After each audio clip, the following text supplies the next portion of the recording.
septembre, personne va travailler, personne va à l'école, tout est fermé. Alors, on va faire la grève nationale. Un appel à bloquer complètement la France prend de plus en plus d'ampleur. 4 choses à savoir sur le mouvement Bloquons tout.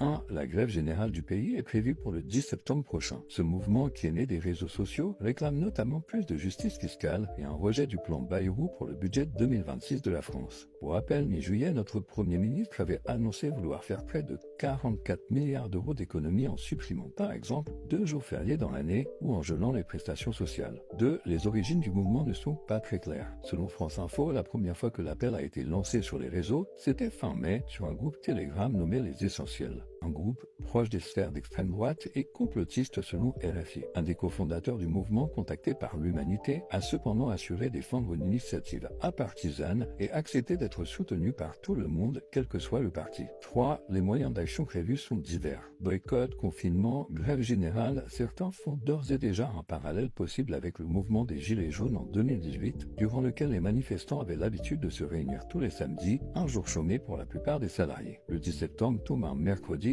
les conséquences attendues pourraient être ainsi plus importantes sur le blocage. 4. La gauche soutient largement le mouvement. La France insoumise a été le premier parti politique à appeler à la grève générale. Les écologistes, les communistes et les socialistes ont aussi fini par apporter leur soutien. Et selon une récente enquête de la Fondation Jean Jaurès, les participants à Bloquons tout sont majoritairement des sympathisants de la gauche radicale. Le Rassemblement national, lui, préfère se tenir à l'écart de cette mobilisation. De son côté, l'ensemble des syndicats soutient le mouvement, mais reste divisé sur la date. Certains appellent à la grève et aux manifestations le 18 septembre prochain.